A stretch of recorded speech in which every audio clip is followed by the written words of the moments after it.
Book 2, Chapter 3 of Resurrection.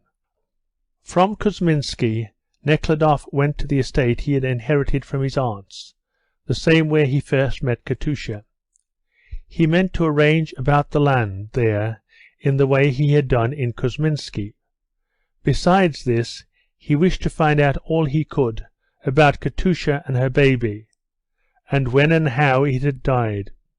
He got to Panovo early one morning, and the first thing that struck him when he drove up was the look of decay and dilapidation that all the buildings bore, especially the house itself. The iron roofs, which had once been painted green, looked red with rust, and a few sheets of iron were bent back, probably by a storm. Some of the planks which covered the house from outside were torn away in several places. These were easier to get by breaking the rusty nails that held them. Both porches, but especially the side porch he remembered so well, were rotten and broken. Only the banister remained.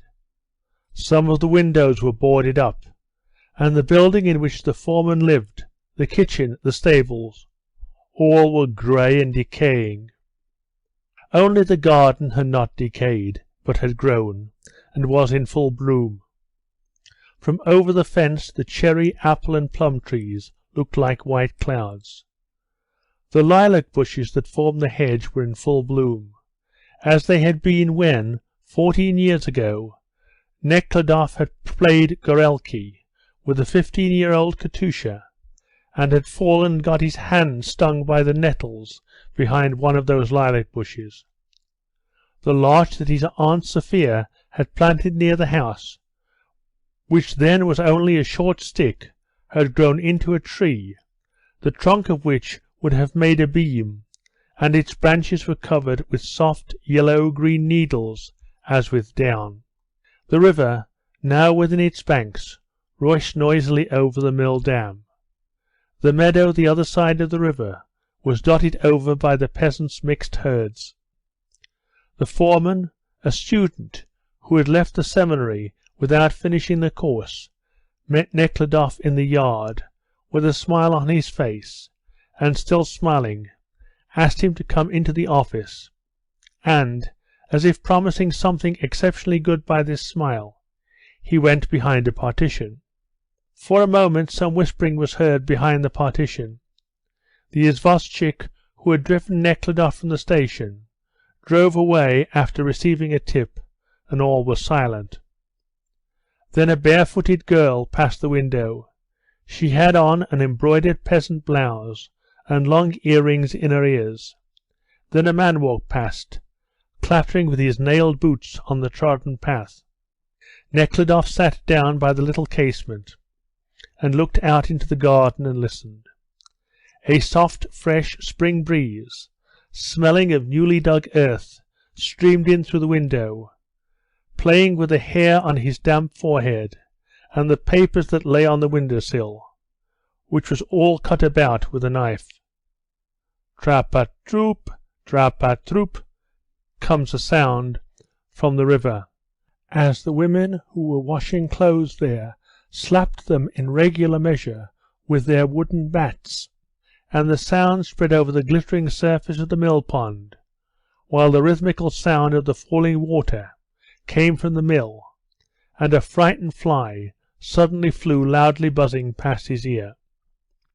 And all at once Nekhludoff remembered how, long ago, when he was young and innocent, he had heard the women's wooden bats slapping the wet clothes above the rhythmical sound from the mill, and in the same way the spring breeze had blown about the hair on his wet forehead and the papers on the window-sill, which was all cut about with a knife, and just in the same way a fly had buzzed loudly past his ear. It was not exactly that he remembered himself as the lad of 15, but he seemed to feel himself the same as he was then, with the same freshness and purity, and full of the same grand possibilities for the future, and at the same time, as it happens in a dream, he knew that all this could be no more, and he felt terribly sad. At what time would you like something to eat? Asked the foreman with a smile.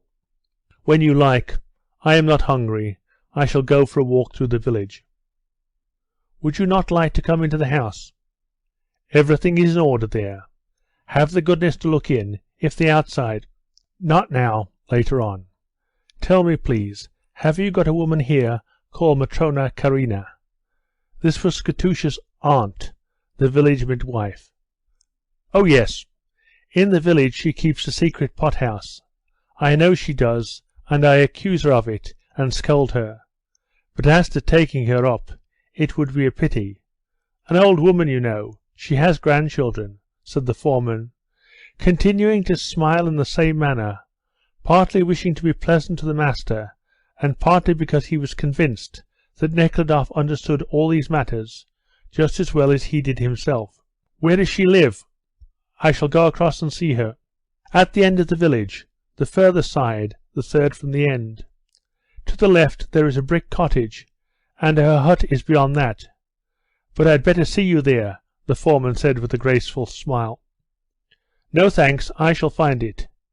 And you be so good as to call a meeting of the peasants, and tell them that I want to speak to them about the land, said Nekhludoff, with the intention of coming to the same agreement with the peasants here as he had done in Kuzminsky, and if possible, that same evening. End of Book 2, Chapter 3.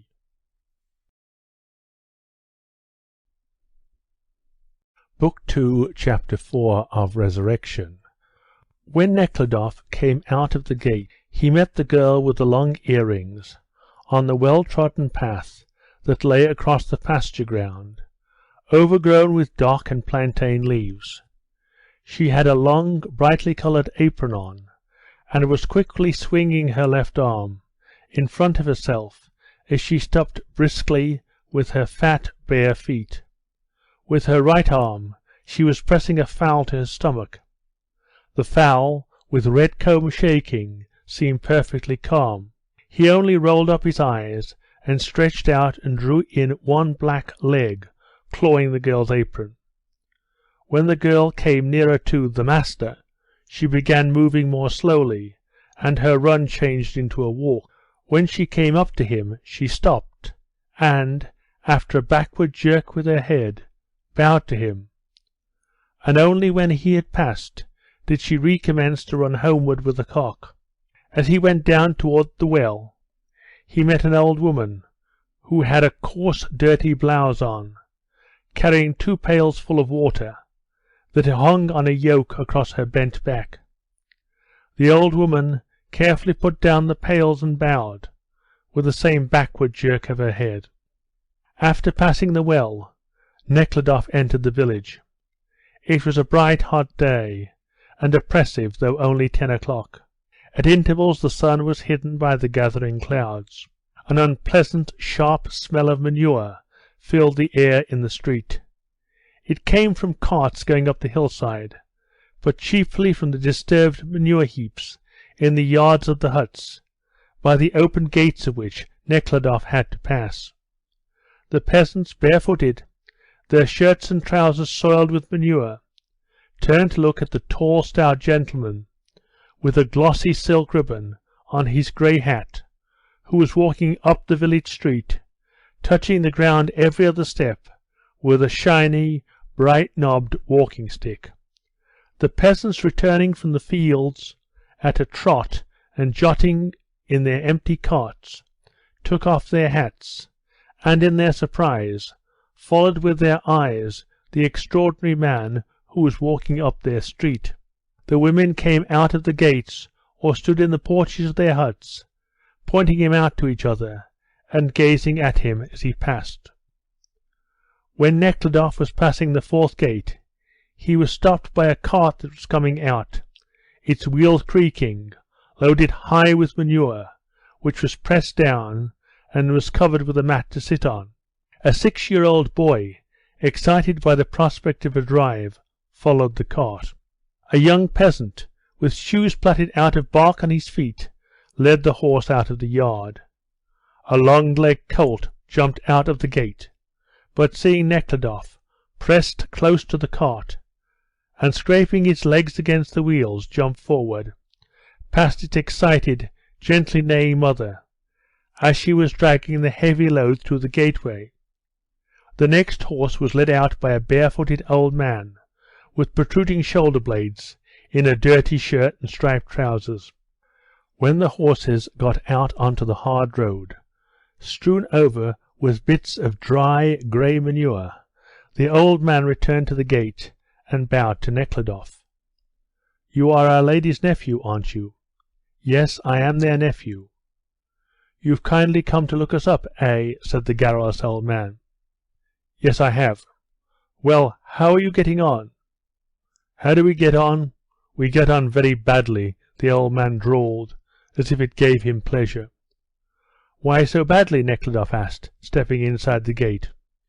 "What is our life but the very worst life?" said the old man, following Nekhludoff into that part of the yard which was roofed over.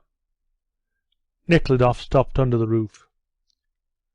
"I have got 12 of them there," continued the old man, pointing to 2 women on the remainder of the manure heap, who stood perspiring with forks in their hands, the kerchiefs tumbling off their heads, with their skirts tucked up, showing the calves of their dirty bare legs. "Not a month passes but I have to buy 6 poods.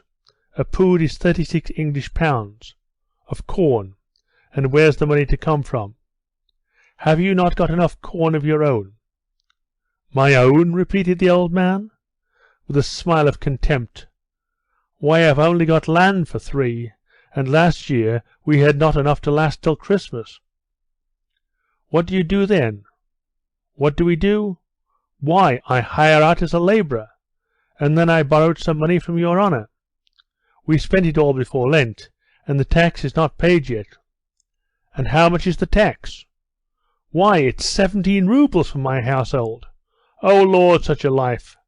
One hardly knows oneself how one manages to live it." "May I go into your hut?" asked Nekhludoff, stepping across the yard over the yellow-brown layers of manure that had been raked up by the forks and were giving off a strong smell. "Why not? Come in," said the old man, and stepping quickly with his bare feet over the manure, the liquid oozing between his toes, he passed Nekhludoff and opened the door of the hut. The women arranged the kerchiefs on their heads and let down their skirts, and stood looking with surprise at the clean gentleman with gold studs to his sleeves, who was entering their house. 2 little girls, with nothing on but coarse chemises, rushed out of the hut. Nekhludoff took off his hat, and stooping to get through the low door, entered, through a passage into the dirty, narrow hut that smelt of sour food, and where much space was taken up by 2 weaving looms. In the hut an old woman was standing by the stove, with the sleeves rolled up over her thin, sinewy brown arms. "Here is our master come to see us," said the old man. "I'm sure he's very welcome," said the old woman kindly. "I would like to see how you live." "Well, you see how we live. The hut is coming down, and might kill one any day. But my old man, he says it's good enough, and so we live like kings," said the brisk old woman, nervously jerking her head. "I'm getting the dinner going to feed the workers." "And what are you going to have for dinner?" "Our food is very good. First course, bread and kvass. Kvass is a kind of sour, non-intoxicant beer made of rye." "Second course, kvass and bread," said the old woman, showing her teeth, which were half worn away. "No, seriously, let me see what you are going to eat." "To eat," said the old man, laughing. "Ours is not a very cunning meal. You just show him, wife. Want to see our peasant food? Well, you are an inquisitive gentleman, now I come to look at you. He wants to know everything. Did I not tell you bread and kvass, and then we'll have soup? A woman brought us some fish, and that's what the soup is made of, and after that potatoes. Nothing more." "What more do you want?" "We'll also have a little milk," said the old woman, looking towards the door. The door stood open, and the passage outside was full of people, Boys, girls, women with babies, thronged together to look at the strange gentleman who wanted to see the peasants' food. The old woman seemed to pride herself on the way she behaved with the gentleman. "Yes, it's a miserable life, ours. That goes without saying, sir," said the old man. "What are you doing there?" he shouted to those in the passage. "Well, good-bye," said Nekhludoff, feeling ashamed and uneasy, though unable to account for the feeling. "Thank you kindly for having looked us up," said the old man. The people in the passage pressed closer together to let Nekhludoff pass, and he went out and continued his way up the street. Two barefooted boys followed him out of the passage, the elder in a shirt which had once been white, the other in a worn and faded pink one. Nekhludoff looked back at them. "And where are you going now?" asked the boy with the white shirt. Nekhludoff answered, "To Matrona Karina. Do you know her?" The boy with the pink shirt began laughing at something, but the elder asked seriously, "What Matrona is that? Is she old?" "Yes, she is old." Oh, he drawled. "That one. She's at the other end of the village. We'll show you. Yes, Fedka, we'll go with him, shall we?" "Yes, but the horses?" "They'll be all right, I dare say." Fedka agreed, and all three went up the street. End of Book 2, Chapter 4.